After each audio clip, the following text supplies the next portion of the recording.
wasabi. I've had great hopes for Rust Eater Bisco coming into the season, and those expectations out by it. Cloverworks, while still being one of the studios I really like, surely hasn't endeared themselves recently with the controversies. Wait! You've been scrolling all day on YouTube, you've seen this video, you click this video. That means you want to watch this video, so don't leave this video. Just listen. Best New Winter 2020 Anime. Now listen, I do these anime videos a lot. As you can see, the playlist probably here, anime reactions, or you can just check out my other videos. They everywhere, you know what I'm saying? If you want to see more of these, I'm going to be doing like 1 or 2 anime videos a week. Now listen, if y'all want to see more of these, hit me up on Instagram, Too Ironic. Follow me, send me the DM, whatever you want me to react to regarding the anime. And we're going to get straight to that, you know what I'm saying? We're going to get to that. But today, oh, snap.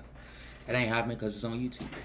You know what I'm saying? Best Winter Anime 2022. Let's see what they got. Let's see what we talking about. Make sure you like the video. You don't got to subscribe. I know I'm talking. Let's get to it.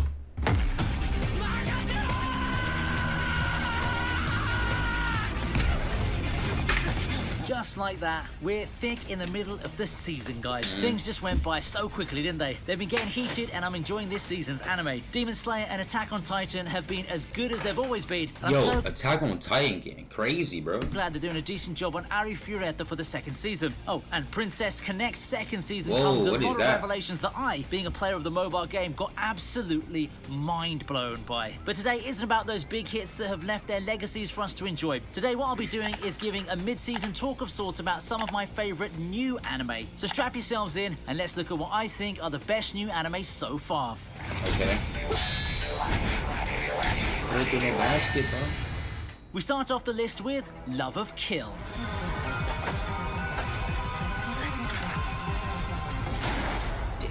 Well, if you don't know Vinny 2 videos, it start from and then like towards the end it gets really good. So you have to watch the the full video to actually see the action animes. Here's a show we overlooked a bit in the seasonal preview. Hey, there are so many good and promising shows for a top 10. Anyway, Love of Kill is one interesting show. It revolves around bounty hunter Chateau and her encounter with Asian assassin Son. In a twist of fate, Son also happens to be hunting her down, and the two come into a compromise. In exchange for going out with him, Son will help her out behind the scenes. Nah, bro, I know I've been pausing a lot, bro, but nah, bro, never trust someone with their eyes closed, bro.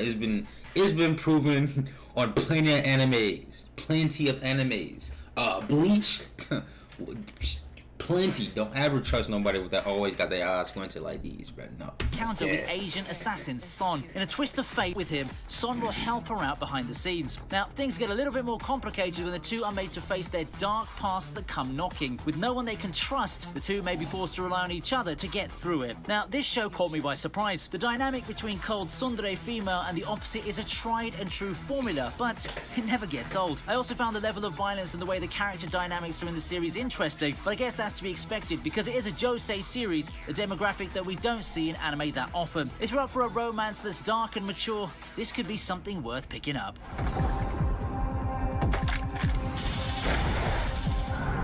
Up next, we have Tokyo 24th Ward.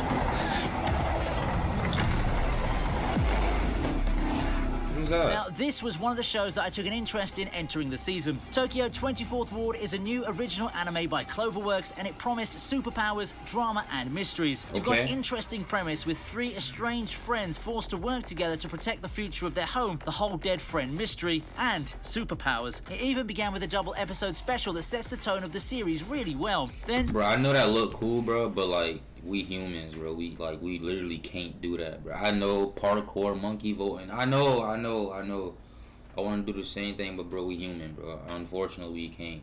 I'm sorry.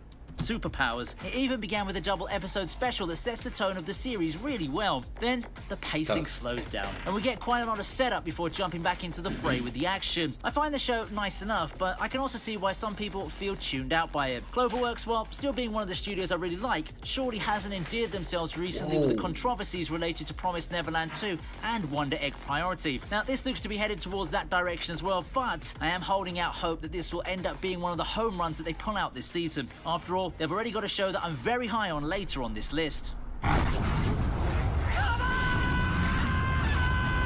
Whoa. We then move on to Genius Prince's Guide to Raising a Nation Out of Debt. Black Clover, bro. Yay, more kingdom building anime. Now this isn't to be confused with Realist Hero, no matter how similar the aesthetics may be. Genius Prince is about the titular prince who's an actual genius and one of the best rulers the kingdom of Natra can hope to have. Unfortunately for the constituents, there's nothing that the Genius Prince wants more than to sell the place off to the highest bidder and get rid of it. Even more unfortunately for him though, things seem to conspire against him and selling off the kingdom just gets harder and harder. At least with each failure, you start seeing the kingdom and the citizens for what they are. This is an anime that hits a home run with its comedic timing and surprisingly good character and world building. It seems simple at first glance, but it's anything but that when you start getting into it. I would definitely recommend it. He look like he from Code Geass, bro. Now, here's a show us older folks can relate to. You get the best of both worlds. Business and salaryman life, as well as the repercussions of super high-stakes badminton matches, grounded in reality, of course. Well, the tale goes that Mikoto Shiratori gets fired from his company after losing a badminton match. And as luck would have it, he wouldn't be idle for long as he gets recruited by another company pretty soon after that. The thing is, Mikoto's not exactly fond of doubles matches, and he's roped into being partners with Tatsuru. Could the pair overcome teeth-clenched teamwork and rise to the top? Another show that I don't blame anyone for overlooking. Salaryman's Club takes a fresh spin on the usual sports anime we've gotten used to seeing. So far, it's given us strong episodes that I've enjoyed, but I'm sure that we're in for some drama to drive the stakes even higher eventually. Yeah, bro. I'm not really into Before we move sports on to our anime next like entry, that, bro. ever had a situation where you wanted to watch the They be titles I looking lit. recommend, but you find yourself unable to do it legally? Well, that sounds like a job for everyone's best friend on the go and the sponsors of this video, ExpressVPN. W Express VPN. What anime is this though? This look crazy. Okay.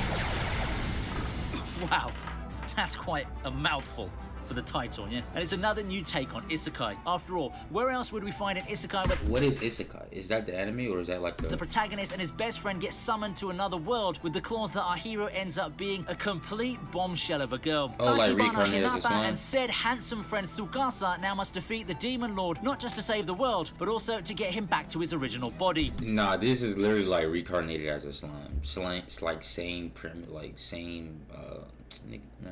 The premise should clue you in already. It's one of those weird Japanese things at first glance, but it ended up being a winner. It's got great comedy owing to the setting, and those expecting a generic isekai will find themselves getting more than what they expected. It's a rom-com isekai that derives its humor from how ridiculous some of the situations are, and it is a load of fun.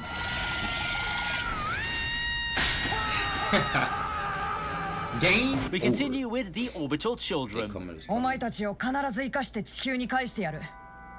行くぞ。 Here's a Netflix show for you. It tells of a group of children set up to have some fun times in space. However, life has other plans for them, and their adventure gets crashed by an accident. Left with each other and technology, they have to work together in order to overcome the dangers that await them in space. Mysteries abound, and we're given a story that sets us up to root for a ragtag group of children, but I think that it's the art that's most noteworthy. Given the nature of the production, that's also to be expected, and it helps emphasize how we perceive its world. The show is quite immersive as a result on a surface level, but it also contains a lot of themes that can be uncovered once we dig a bit further past the surface. We're talking about meta-commentaries on influencer culture, ethics, and the like. The pacing of Orbital Children can be a little bit hit or miss, but it's overall a beautifully drawn series that has some relevant themes that people might enjoy and relate to. Okay. Next up is Arkeby's Sailor Uniform. Whoa, first thing these animations. Comfy, slice-of-life anime with cute girls is a genre that doesn't go out of flavor. Of course, most of these come with an eye-catching premise to at least get a bit of attention, and in this case, it's our protagonist loving Sailor uniforms only to find out that they've been phased out in her school. Still intent on honoring her mum's superb sewing, Arkeby decides to keep using the uniform in school, putting her in an odd girl-out situation as she starts meeting new friends and experiencing the wonders of school life with them. Above anything, I give props to this show for its superb attention to detail. With the visual presentation, you can clearly see how much care has been put into creating the show and animating what was just supposed to be cute girls doing cute things. The interactions come off as heartwarming and wholesome, and it's a show like this that we need in these trying times. We can clearly see which show Cloverworks put more effort in terms of the animation, and while it's got some fan service going, the show's all cute, fun, and warm. That's tough. I'll probably never watch it. But don't try that in real life, bud. wasabi. I've had great hopes for Rust Ito Bisco coming into the season, and those expectations have been met. When I saw this show, I expected an outrageous action-filled adventure, and it held up to its end of the bargain big time. The fights are cool and all, but it's the world building where this show shines the most, giving us a nice few episodes to kick off the series and set us into a world that's way different from our own. Yep, you heard that right. We're here for some wild, over-the-top fun. And over-the-top fun is what we get in this ride through a post-apocalyptic world. It's buoyed by the engaging and compelling characters, and as far as production values go, I've got no complaints whatsoever about this show. For Studio Ozz's first project, the guys have come up with a winner. Granted, I've not read the source material much, but as an anime-only watcher, I'm thoroughly enjoying the ride. And that, my friends, is always a good sign. Nah, this look dope, bro. This look crazy. This is something I'll watch, most definitely. Last but not least, we have My Dress-Up Darling. Fuck, why is she flying out the air like that? What she was Waifu doing? of the season confirmed.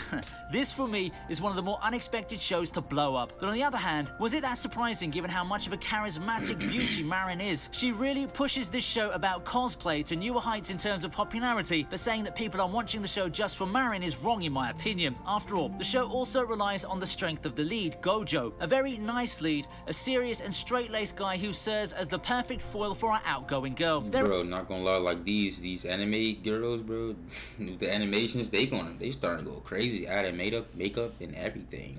Crazy. To those not attuned to anime culture. Still, if you're up for a show that's wholesome and romantic, Adding nail polish too? sexy, then this could be your show of the season. But don't Now got no we've come to drip. the end of the list. It's been a joy to write